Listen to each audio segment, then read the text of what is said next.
Everyone. I want to thank you so much for joining us on our webinar today with Dr. Kristin Raj. It's going to be on the topic of the use of ECT in bipolar disorder. And I want to let everyone know that there will be a 15-minute question and answer session at the end of our discussion. So you can feel free to drop those questions in the chat box at any time throughout the talk. And we're going to get to as many as we can at the end of the talk.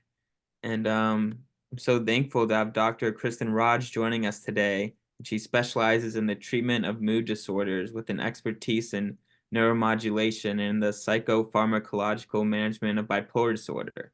And she is chief of interventional psychiatry, including transcranial magnetic stimulation and electroconvulsive therapy, co-chief of mood disorders, and chief of the bipolar clinic. She is the director of education for interventional psychiatry, where she manages resident education in ECT and TMS and the development of didactics. She is also the co-director of neuroscience curriculum for the psychiatry residency, where she has worked to assess and create a new series of interactive lectures. She currently serves on the board of directors and the education committee of the Clinical TMS Society and the board of directors for the Foundation for the Advancement of Clinical TMS. And with all that being said, I'm proud to introduce Dr. Kristin Raj. Thank you, Jake. Thank you for having me. I was really happy to be invited to talk to everyone today. And this topic is really of major interest to me because it intersects my interest in both bipolar disorder and interventional psychiatry.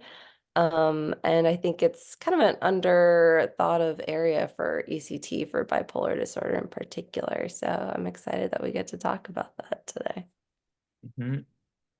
I'm so excited as well. So we might as well dive into our first topic, which is what is ECT? What is ECT? So ECT stands for electroconvulsive therapy. And it's been around since the 1900s and really modernized over the past couple of decades. And it's a type of treatment where someone undergoes general anesthesia and then electrical currents are placed and passed through the skin, through scalp, and to get to brain. And the whole goal is for someone to have a seizure from having those currents like hit brain. And they're totally under anesthesia that whole time. And so they're not feeling anything. Their muscles are relaxed, so they're not moving. But there's something about that mechanism of the brain undergoing a seizure and then stopping the seizure on its own that seems to be really effective for a number of conditions. And so that includes major depression, it includes bipolar depression, it also includes bipolar mania, catatonia, treatment-resistant schizophrenia. And so it's always surprising that it works for so many different things that have such diverse mechanisms, but lots of things happen in the brain from having that seizure. And so there's probably lots of different mechanisms for treating all of those disorders. And then people usually get treatment 2 to 3 times a week, on average 12 to 15 sessions, to have, if it's depression that they're experiencing, it's usually around 12 to 15 sessions before their depression improves fully. It has really great response and remission rates. So on average, somewhere between 50 to 80% of people who have treatment-resistant depression will have significant improvement, either response or remission of their depression through a course of ECT, which is pretty amazing because that's a group of people who otherwise, if they were to take another medication, they'd probably have a response remission rate down like the teens because of the number of medications that they've tried already. So it works really, really well. That's great. So is the 50 to 80% rate for difficult to treat depression, is that about similar for bipolar disorder, as long with the other conditions? Yeah, that's a good question. It's similar. I would say it's maybe on the slightly higher end of the range, maybe close to like 60 to 80, because actually it seems like people do a little bit better oftentimes with bipolar disorder than with major depression. Part of that reason is sometimes when people have bipolar disorder, usually the length of their depressive episodes are a little bit shorter than when people have treatment-resistant major depression, because there's some people who've had depressive episodes that have lasted for years and years or their whole life. And usually with bipolar disorder, people are having both ends of the spectrum. And so the length of their depressive episode isn't as long. The shorter someone's depressive episode is, the more likely it is that ECT or any treatment, in fact, will be helpful. Mhm. Um, and then the other difference with bipolar disorder versus major depression with ECT is that it tends to work a little bit faster for people with bipolar disorder. So I think on average, if someone has major depression, it takes maybe around 11 or 12 treatments to get to remission, and it's closer to 8 or 9 treatments for bipolar disorder to get to remission. Hmm. Is there an average time between treatments typically? Yeah, so typically we always have at least one day between the treatments. When they've tried to do ECT on back-to-back days, people are more at risk for getting confusion or delirium. And so a typical schedule would be like Monday, Wednesday, Friday, or Tuesday, Thursday, and then trying to get to around, on average, 12 to 15 sessions. But we really treat until someone's mood has fully improved to the best that it can improve. Hmm. How is that typically assessed? Their mood has improved. Yeah, that's a great question. So at Stanford, we're always doing rating scales with people. And so we'll check in with them at the beginning before their session, before the anesthesia, of course, and check in with how they're doing. And then we also go through a MADRS, which is one of the depression rating scales. And we'll do that every time just to track their progress and seeing if they're continuing to improve or if their mood is plateaued, looking for changes with that. Wow, that's really interesting. So who is appropriate for ECT? Yeah, so usually we're looking for if someone's tried at least a couple of medications and they still haven't been fully effective for their depressive episode, Hmm. or if someone is so severely depressed that they're acutely suicidal, because ECT tends to work a little bit faster than some of the medications. And so if someone's inpatient, for example, and they're acutely suicidal, then ECT might be a good option in that case too. Hmm.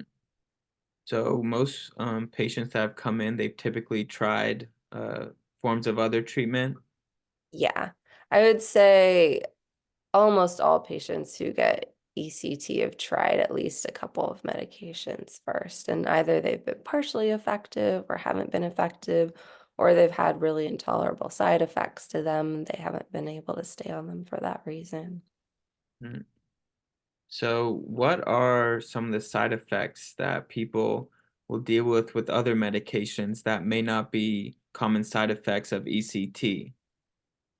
Yeah, that's a great question. So, as you know, like all of the medications that are FDA approved for bipolar depression, all of them are antipsychotics.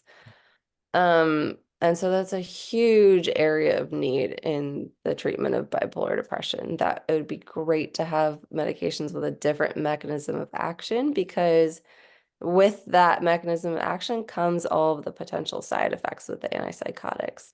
And so people can have weight gain, they can have long-term motor issues with it, risk of like long-term Parkinson's. They can have short-term motor issues with it, metabolic side effects. And so while some of the newer antipsychotics are a little bit better in terms of the metabolic side effects, they all still carry that risk of weight gain or long-term movement disorders. And so some people can take those medications and they do really well and fine and they work for them, but some people take those medications and really suffer from the side effects more than get improvements from them. And so when that happens, we get a little bit stuck because those are all of them are FDA approved. They're all antipsychotics. There are a couple others we can try. Like lamotrigine's approved for maintenance in bipolar depression. That one's not an antipsychotic.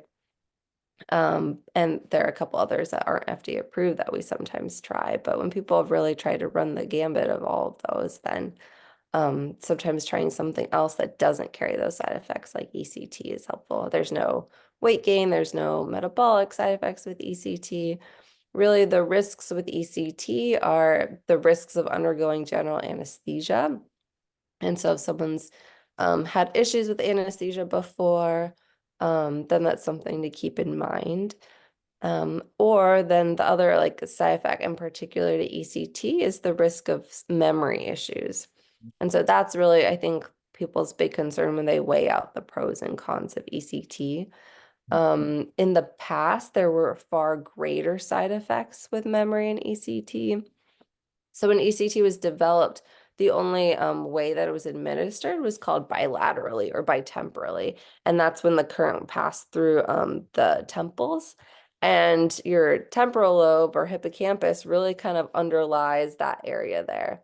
And so it's thought that something about having that direct stimulation right over your hippocampus was probably creating more memory issues for people.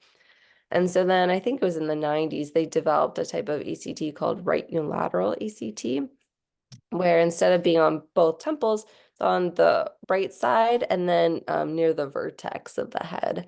And it seems that by bypassing that left hippocampus, people have far fewer memory side effects than they do with bitemporal ECT.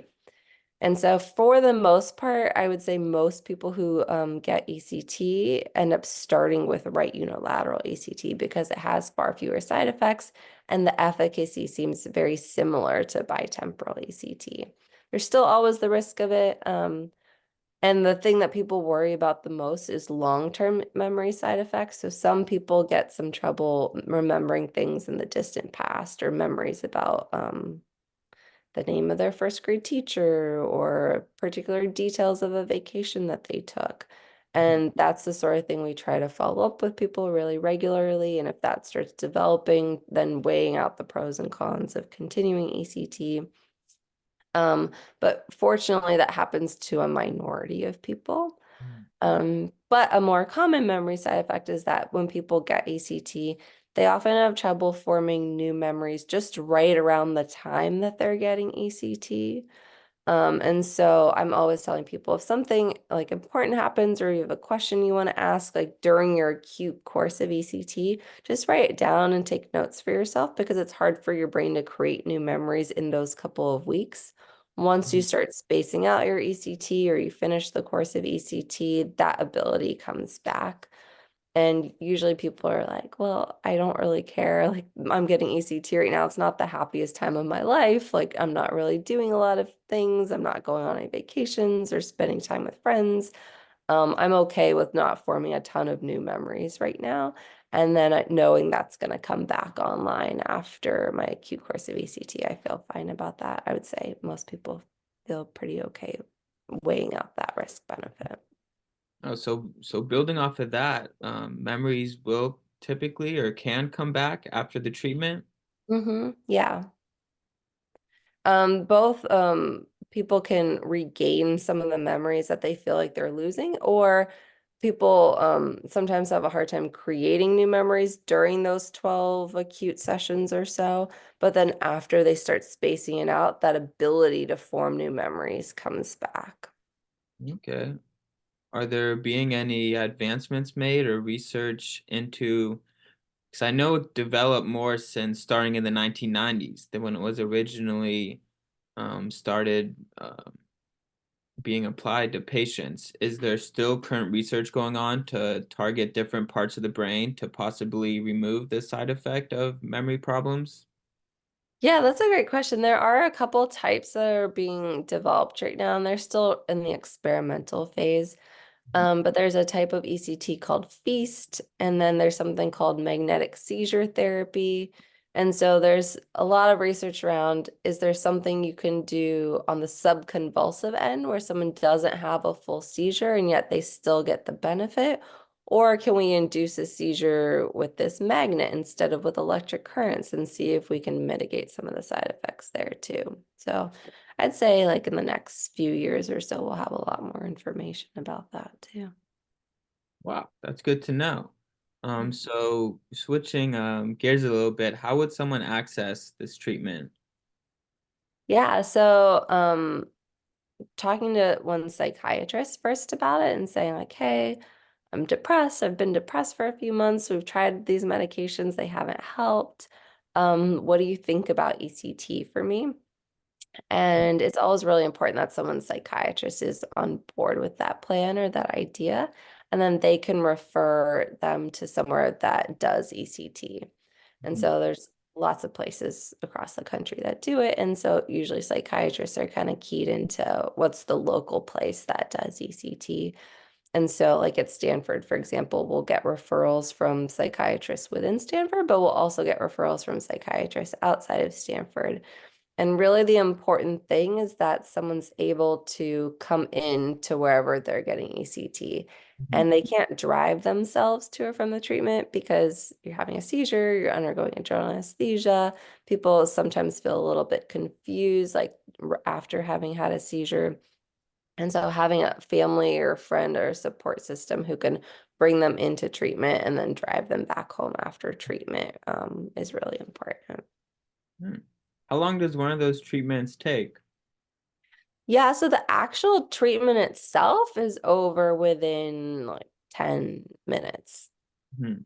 There's a longer time period of like coming in, checking in, getting all set up with the IV, and then waiting after the treatment's over. But the actual procedure itself is only 10 minutes. Hmm. And then, so another question is, do patients consider continued treatment as usual? Will they still be taking antidepressants if that is what they're currently taking? Or in the case of bipolar disorder and an antipsychotic? Yeah, that's a really important question. And it's especially important with bipolar disorder, and I'll tell you why. Um, Antipsychotics don't have any interaction with ECT, but many, many, many people with bipolar disorder are taking anticonvulsants as their mood stabilizer. And so there are medications like Depakote or lamotrigine that, while they're mood stabilizers and really helpful in the treatment of bipolar disorder, they're also antiepileptics. And so when the entire goal with ECT is to cause a seizure, when someone's on an antiepileptic, it can be at odds with that. And so there's actually tons of medications in psychiatry that are antiepileptics or anticonvulsants. Gabapentin's another one, Lyrica. There's a whole range of medications that we have to kind of think about, benzodiazepines. So sometimes your psychiatrist or the ECT team will recommend that someone is tapered off of those medications before they start ECT, just so that they can be sure they can get a really good seizure, and they can try to minimize the dose of current that's needed to induce this seizure, because there is some relationship with a much higher dose of ECT being associated with more side effects. So for Mhm. my patients, I'm always really recommending if they can be off the anticonvulsants during their course of ECT, it helps minimize the dose of ECT that they need and then minimize side effects that they could incur from it. Um, Many people stay on the other medications though, like if they're taking lorazepam for bipolar depression, sometimes they'll just stay on that during the course of it. Because while some of those medications didn't fully get them into remission, they can still be helpful in trying to prevent episodes in the future. Mhm.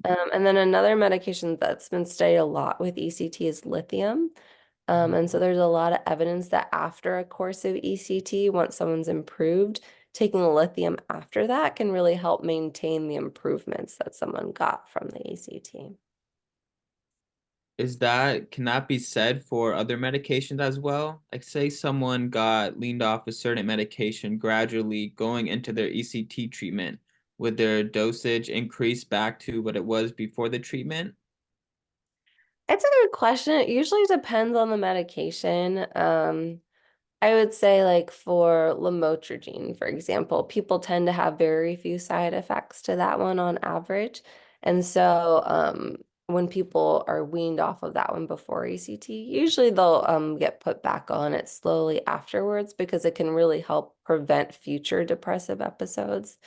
Um, but going forward, it kind of depends on how well they did with the ECT, where their mood got to, and how beneficial that medication was to them before or not. Sometimes people are on medications and they've just been on them for years and it's unclear how helpful they are. And so sometimes it's nice to get kind of a reset after ECT, after their mood's improved, and just going forward from there and seeing what medications do I actually really need. Maybe I can actually stay off of some of these and really trying to minimize the medications that someone's taking. Hmm. will their response to the ECT treatment play a role in determining what medicine would be best for them to either switch to or maintain? It's a good question. It doesn't tell us in particular if there's a specific medication that could be helpful for them or not. We don't have evidence that if someone responds to ECT, that means that X medication is good for them or Y medication is not as good. But it can give us some insights about if they're on a medication, maybe that's a good one for them to stay on to help prevent them from getting worse again. Or it can also be a good time to start a new medication and say, hey, like, they've never been on lamotrigine before, and now they're undepressed. Maybe this is a good one to add Mhm. on as a maintenance to prevent future episodes. Mhm. And then, so we have a question from our audience that just came in, and they want to know if there's been any fatalities associated with ECT. Yeah, so the risk of death with ECT is one in, I think it's around 10,000 or so for over the course of ECT. And really, that risk of death is a similar risk overall when you look at the risk with getting general anesthesia that many times. And so it's nothing about the actual inducing of a seizure that is raising a risk of fatality, but it's more making sure that someone's like able to breathe again after anesthesia or they don't have a reaction. So anytime someone goes in for a procedure like that, that carries a similar risk. Okay, well, I feel like it would also be good while we're on this topic is to talk about how the treatment has changed. I know we discussed it a little bit, but since it's wrapped in the 1970s. Yeah.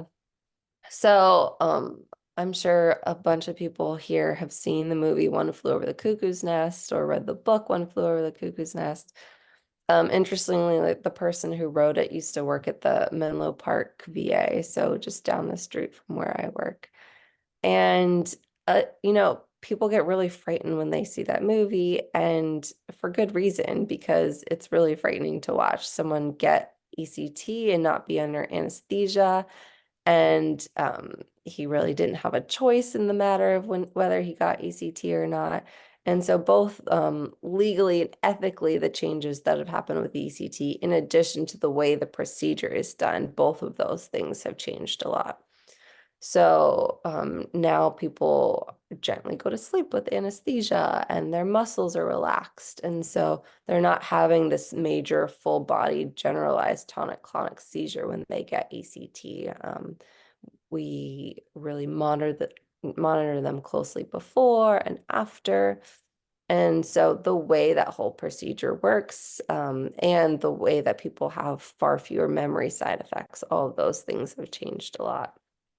The other aspect is people having autonomy over their choice of getting this treatment or not. That's really, really important. And so when someone has decision-making capacity, they're able to talk about the risk benefits of ECT, then it's totally up to them whether they go through the procedure or not. Mhm. There are rare cases where people aren't able to talk about the risks and benefits. And in those cases, they need to have family members on board and they have to have a judge say, like, they need this life-saving treatment. Otherwise, they're at risk of dying for other reasons. And so there's a whole process of getting support involved with outside people, not just psychiatrists, agreeing that this person needs that treatment. And so legally, ethically, all of those things have really evolved since the 70s. So, going off family, how could a family support a loved one that's going through ECT? Yeah, I think with ECT, I mean, with anything with mental illness, it's so important to have family support, but especially with ECT, it's really necessary. Either family or friends, some sort of support system like that. Because of that whole idea that someone actually is not supposed to drive for that full length of time of their acute course. And so the acute course means when they're getting ECT 2 to 3 times per week. Mhm. because of there's those potential risks of having a little bit of confusion after that ECT treatment, and they're getting it so frequently and having trouble forming new memories. And so we want to keep people safe, keep people out there on the road also safe during that month. So having someone being able to say, hey, like I can drive you to your treatments, I can drive you back. I can hang out with you during the day after your treatment so that we know that you're feeling safe and comfortable during that day.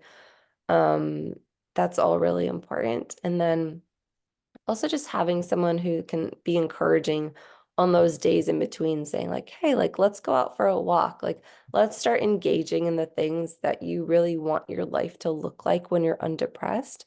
Mhm. Because ECT, I think of it as kind of unlocking these brain circuits that have been really fixed in a depressed state, and it helps the brain become more flexible again. So Mhm. it's a really important time for people to say, hey, like if I were undepressed, I would be going for walks with my dog and I would be doing watercolors again, or I would be reading this book, or I would be going out to dinner with a friend. Mhm. Starting to do those things and living the life that you want to live undepressed Mhm. really is important because your brain's then saying like, oh, hey, like I'm in a flexible state. I can move in the direction of how I want to live. It ends up being problematic when someone's brain's a flexible state and they keep doing the depressive behavior, because then the brain just reverts to saying like, okay, I guess I'm still back in this place of doing those behaviors that are associated with the depression for me. But being able to actually live the way you want to and do those things, your brain's able to then refocus and rewire the circuitry in a way that's living according to that. So having family, friends, being supportive of that process can be really helpful too. That's great to know. So when it comes to doing these activities, will they be more inclined to do them during treatment as a result of the treatment gradually working over time, or will results in their desire to do these activities that they used to love to do come naturally only after it? Like, is it more of a self-will type of thing while they're going through the acute treatment? That's a really good question. My experience of it is that at first people don't want to engage with it, and it takes a little more encouraging to start moving in that direction while the depression is still really there. That will and drive to do it comes on over time, but I think it's helpful when people start doing it even a little bit before they want to, because it helps just drive the whole system in that direction. And it helps start those habits before they totally feel as natural as they will a little bit later. But it helps when people kind of have that idea in their mind of how they want it to go before starting, because sometimes people are a little taken off guard when they're like, oh, wait, I don't feel as depressed, but what do I want to do with that? Um, and it's helpful when people have started to think about what they do want to do with that. Wow, that is helpful. That's always good to know. And then, so we actually have a good amount of audience questions coming in. So we'll get to some of those right now. So we make sure we don't miss any towards the end. And then one question is, what is the general consensus on long-term cognitive decline and memory loss after ECT? Yeah, so it depends on the type of ECT that someone gets. And so right unilateral versus bitemporal, there are fewer risks of side effects with right versus bitemporal. But then there isn't any evidence that people get long-term worsening after the course of ECT. And so once someone's had their acute course, if they're having some memory problems, it doesn't get worse than that. It can only get better than where that is. And so sometimes people will have some memory issues and that continues to improve after they've had more time away from the ECT, or some of those problems might be maintained. But ECT doesn't cause any brain damage or problems that compound over time. It's really from that acute course, seeing what happens to someone after that time period. That's good to know. And so our next question is, how long does ECT last before symptoms can worsen again? That's a really good question. So, we talked about this acute course of ECT, which is 2 or 3 times a week until someone's depression has remitted. And remission, you guys probably all know this, but it's a way of describing when depression gets improved to a point where it's a number on a scale that we look at. So, it's say on a MADRS less than 10, but then a patient's experience is that they basically feel well or almost well. And so it's really the gold standard. We want someone to get to remission. It means that they've really significantly improved. Mhm. So after an acute course, after someone's gone into remission, if someone just stops ECT, doesn't take any medications, then the majority of people within 6 months will get depressed again. And that number is maybe somewhere around 80% if someone does nothing. So a lot of people will get depressed again. The reason being their brain's used to going back to that depressed state. Usually by the time they get ECT, their brain's spent a lot of time in depression. And so it kind of regresses back into that state. There's a lot of strategies we can undergo or encourage people to take that really cuts that number down and so decreases the likelihood that they'll get depressed again.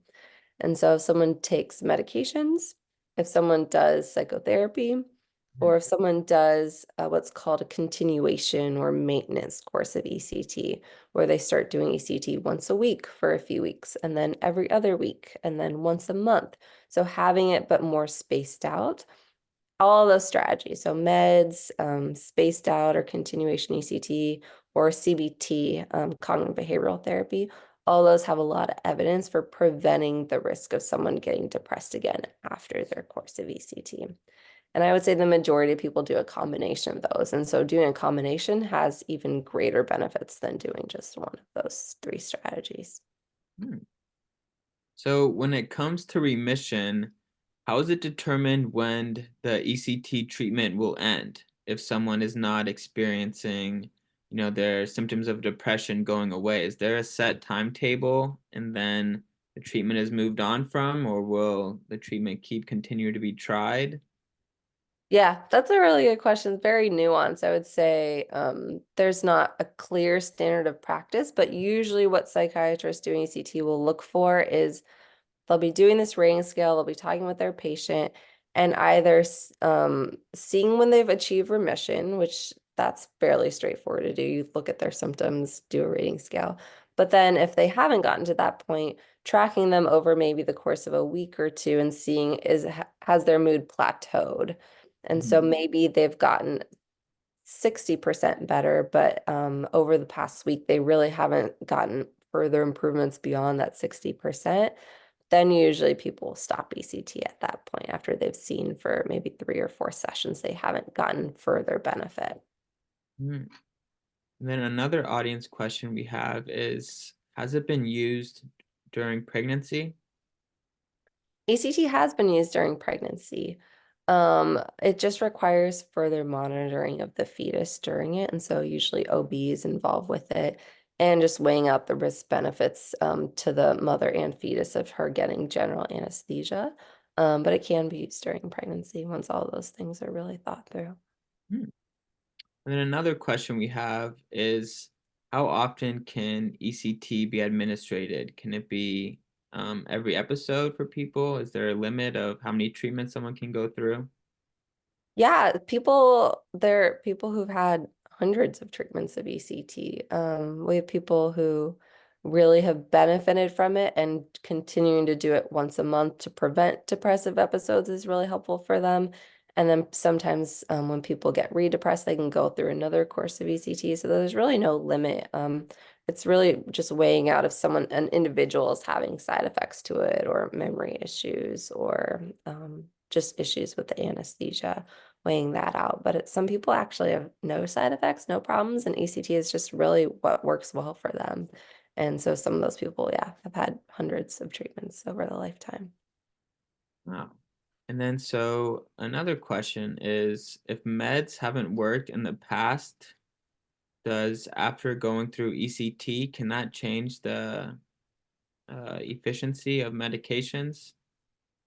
Yeah, We see that clinically a lot. I don't know if there are research studies looking at that, but clinically we see where people tried a number of medications, not helpful, do ECT, their mood really improves, and then taking a medication after that ends up being really helpful either in keeping them well or they're then able to respond to a medication after that.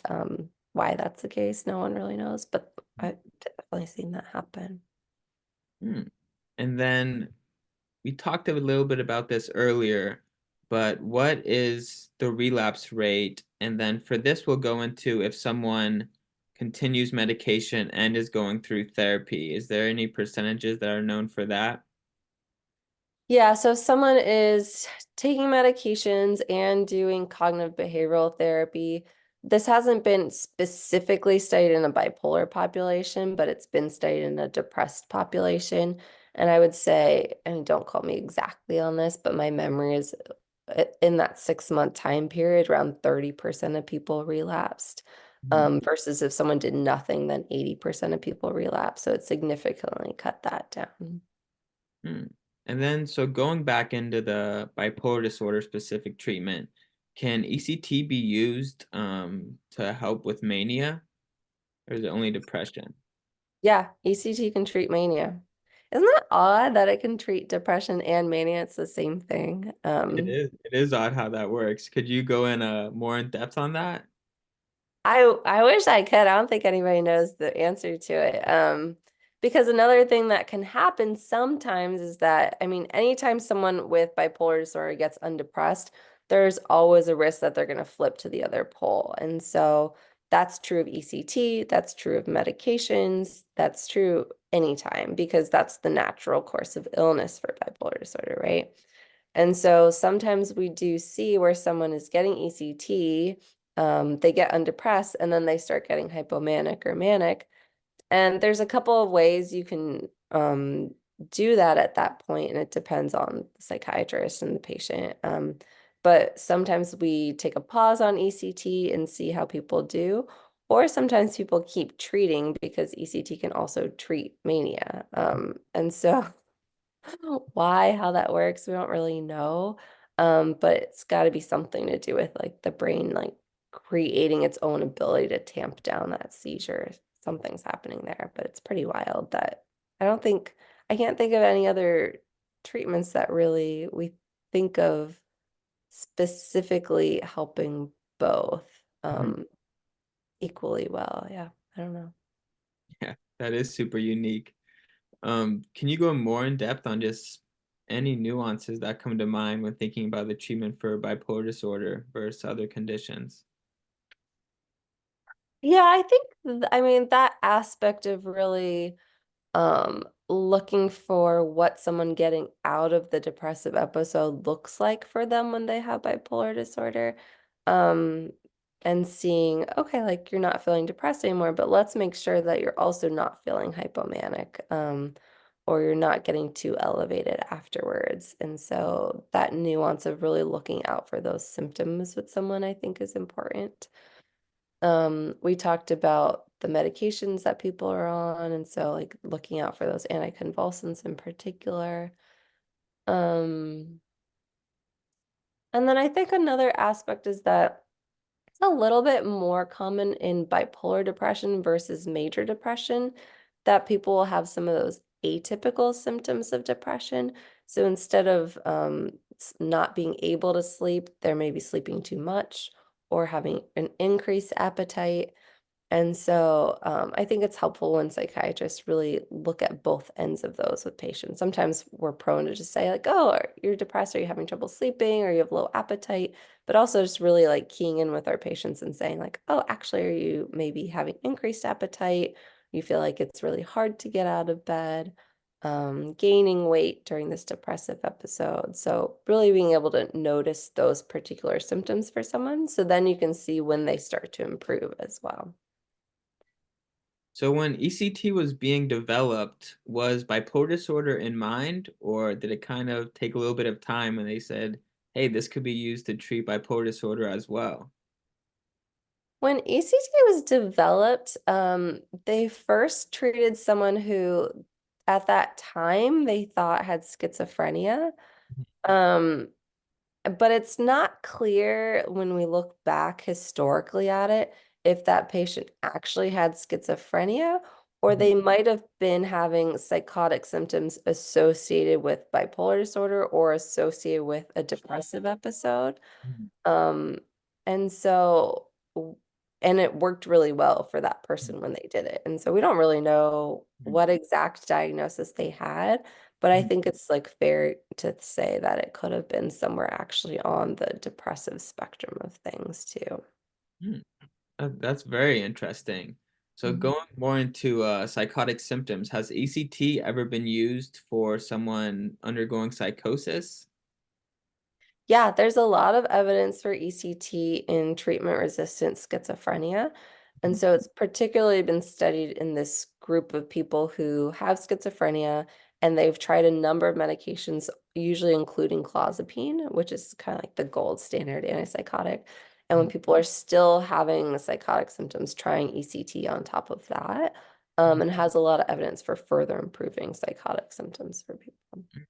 So how would one be able to determine if they would like to go through with ECT treatment if they are experiencing these psychotic systems? Would it be like we discussed earlier, where family members would step in, or if it would be judge ordered to save their lives? How would that work?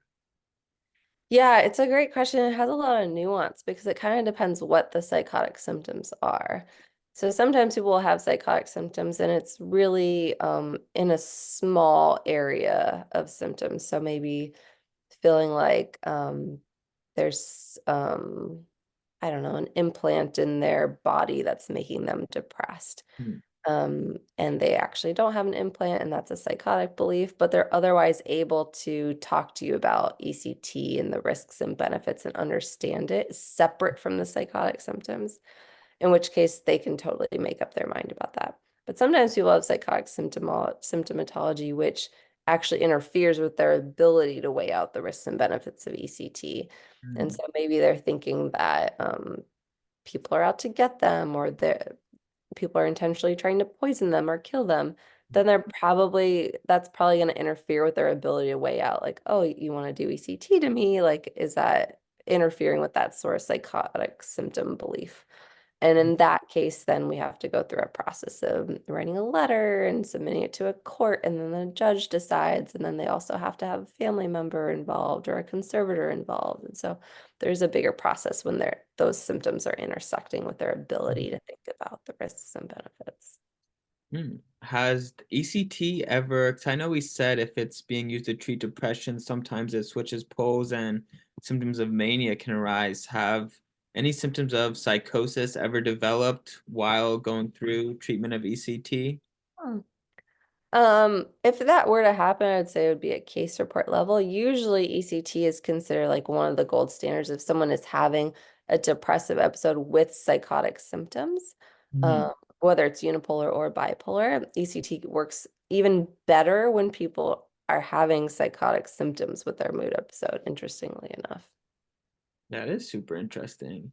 Mhm. So we're going to dive back into some of the audience questions. And one of our attendees wants to know, how do we know that meds start working after ECT, that this isn't a placebo effect?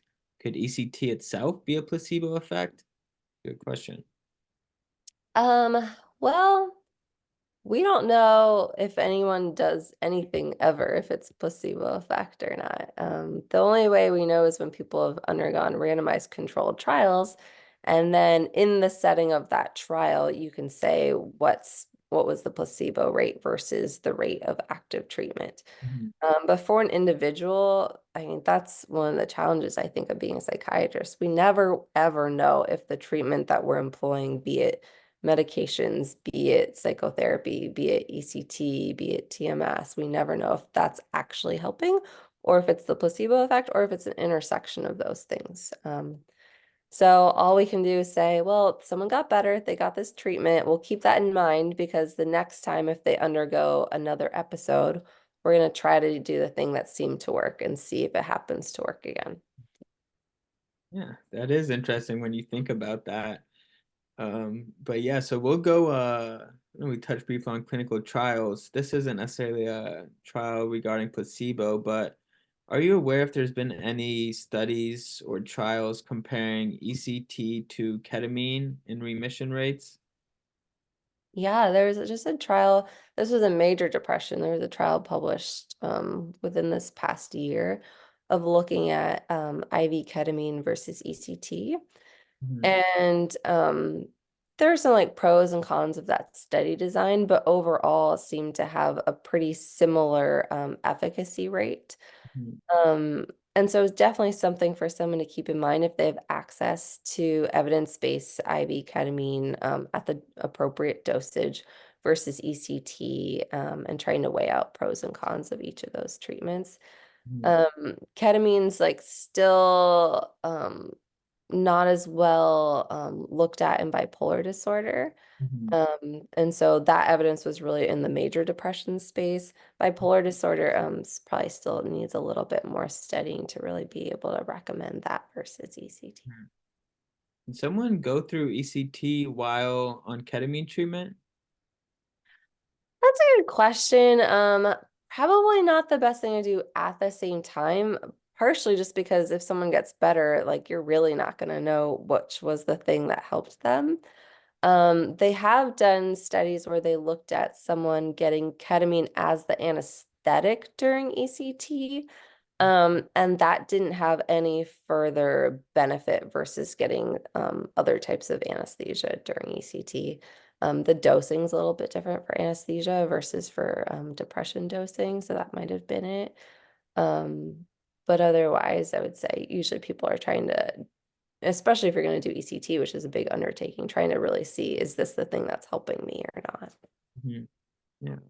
One of our audience members would like to know if you could go over the mechanism of action of ECT again. Yeah, so there are probably 5 to 100 different reasons why ECT has its mechanism of action. So we only really know based on trying to decipher little aspects of it, but there's no way to know which of those aspects are really the beneficial aspects versus just happen to happen when people get ECT. One thing we know is that people have a release of brain-derived neurotrophic factor when they undergo ECT. They have a generation of neurons after ECT, especially in hippocampal areas.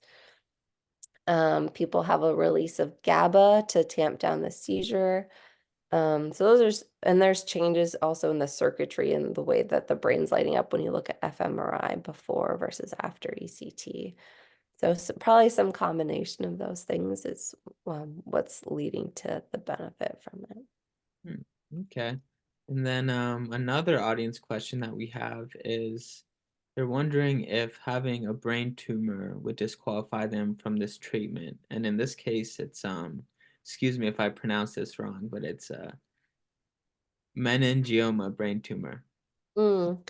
That really requires someone to specifically look at their MRI and think about how if it's causing pressure or not within the brain. And so there's no absolute contraindications to ECT, but there are things that can make it riskier and that might weigh someone against using ECT as a treatment. So when someone has a space occupying lesion in their brain, or they've had a recent stroke or a recent heart attack, and reasons why you wouldn't want their blood pressure, heart rate to change acutely. Those things happen in the short term during ECT, and so you wouldn't want to risk someone having a rebleed in their brain. So there's some reasons why you might not want to do ECT, but none of those things are absolute contraindications. It really takes someone specifically looking at their case to see if it's worth trying or not. Okay. And then we'll go forward with another audience question, which is how is Zyprexa in regards to ECT? I wouldn't say Zyprexa is different from thinking about any of the other medications or antipsychotics. It shouldn't interfere with having a seizure one way or the other. Zyprexa is approved for its like anti-manic properties, and then in addition to fluoxetine, it creates Symbyax, which is FDA approved for bipolar depression. So fine to use in any of those cases with ECT. It shouldn't change things one way or the other. So, are there any treatments similar to ECT that are being developed? And if there are, can you talk about maybe what the differences are and possible pros and cons between deciding which one to go forward with? Yeah, so we touched on fees and magnetic seizure therapy, which are still like in the very experimental phases. Then there's another treatment called transcranial magnetic stimulation, which probably a lot of you have heard about. It's FDA approved for major depression. It's FDA approved for OCD, for augmentation of smoking cessation. And I would guess, and this is like totally a guess, but maybe in the next 2 or 3 years, it could get FDA approved for bipolar depression. We did a study at Stanford where we looked at this accelerated protocol of TMS. So people get it over the course of 5 days, 10 times a day. And it has really high efficacy rates in this pilot that we did. And then for major depression, it has FDA approval. And so I think it's something to keep in mind, especially once it gets FDA approval and then insurance companies start covering it. Right now, most insurance companies won't pay for TMS for bipolar depression because it's not FDA approved. But it can have great efficacy rates, and it doesn't have the side effect profile that ECT has. So people don't have any cognitive or memory side effects from it. They're able to drive to and from treatment. So I think it'll be something to really keep in mind, keep an eye out for over the next couple of years and see where that goes. That's pretty exciting. Mhm. Exciting. What are some of the other side effects of ECT aside from possible memory loss? Some people get some muscle aches or headaches just from having the anesthesia, having a seizure. Some people get a little bit of confusion right after the ECT during that what's called post-ictal time period. Um, Some people get a little bit of nausea as well. But those are all things that, like during the course of ECT, we try to usually pre-medicate people for to try to prevent them from having a lot of that nausea or muscle aches. Mm, And so we can change some of those medications around during the course to try to help with that. hmm. And then, so can you go more into the taking the medication after the treatment? I know we talked about the remission rates can go down if there's no medication after the treatment.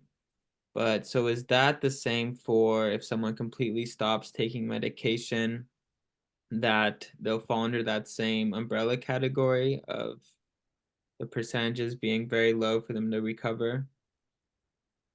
Um, I don't know if I understand. Will you ask that one more time? Yeah, so when it comes to, I believe it was 60 to 80% of the treatment was not resulting in remission if they didn't take any medication after. Is that correct in saying that? Maybe I said that wrong. So, during a course of ECT, somewhere between 50 to 80% of people will have their depression improve. Okay. But after they stop ECT in that 6 month time period, if they do nothing, so they take no meds, do no ECT, do no psychotherapy, almost 80% of people will get depressed again Mm, after in those 6 month time. But if people either take medications or do therapy or do ECT, but more spaced out, so once a week, every other week, then that lowers the rate of them getting depressed again in those 6 months. And so then it can go down from being 80% down to 60%, down to 40%, depending on it, how many of those three things they do during that time period. Okay, excellent. Although my question was hard to understand, you answered that perfectly. So thank you very much for that.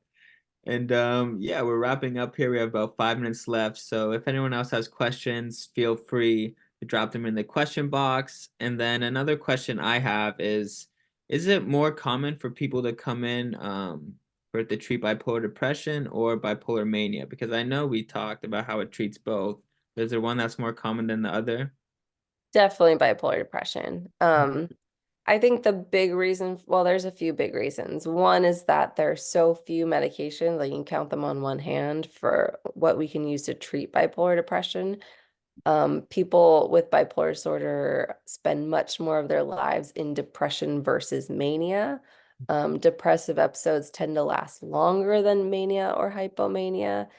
And for mania and hypomania, we have so many more medications to treat that side of it.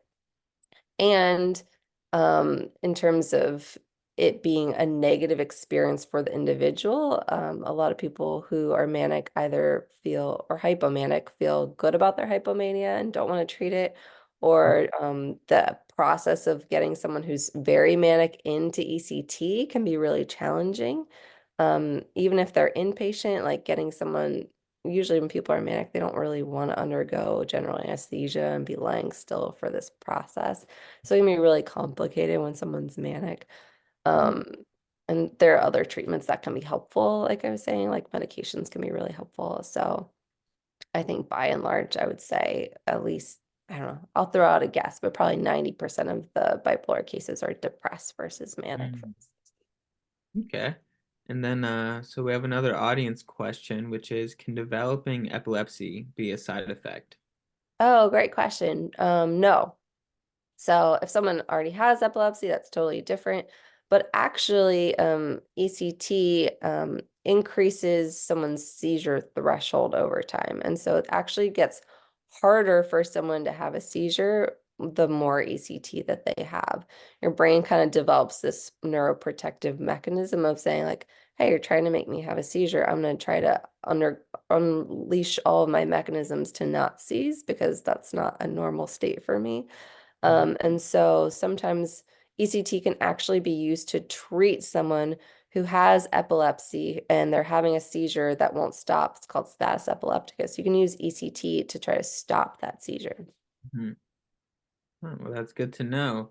And so that's going to be our last question of the day. I want to thank Dr. Raj so much for joining us for this discussion. I want to let everyone in attendance know that this webinar will be uploaded to ibpf.org, as well as our YouTube channel, International Bipolar Foundation. And we always love hearing feedback. So if you have feedback on how you enjoy the webinar, hopefully you didn't dislike it, but we would love to know. We're always looking to improve. So you can email info@ibpf.org with any feedback. And I want to ask Dr. Raj, do you have any closing comments? I am just really grateful for everyone's questions. They're really thoughtful questions, and hopefully I did them justice. Really appreciate everyone's engagement. This is really fun. Well, excellent. Well, I hope everyone has a great day. And thank you again, Dr. Raj. Thanks, Jake. Bye, everyone. Bye.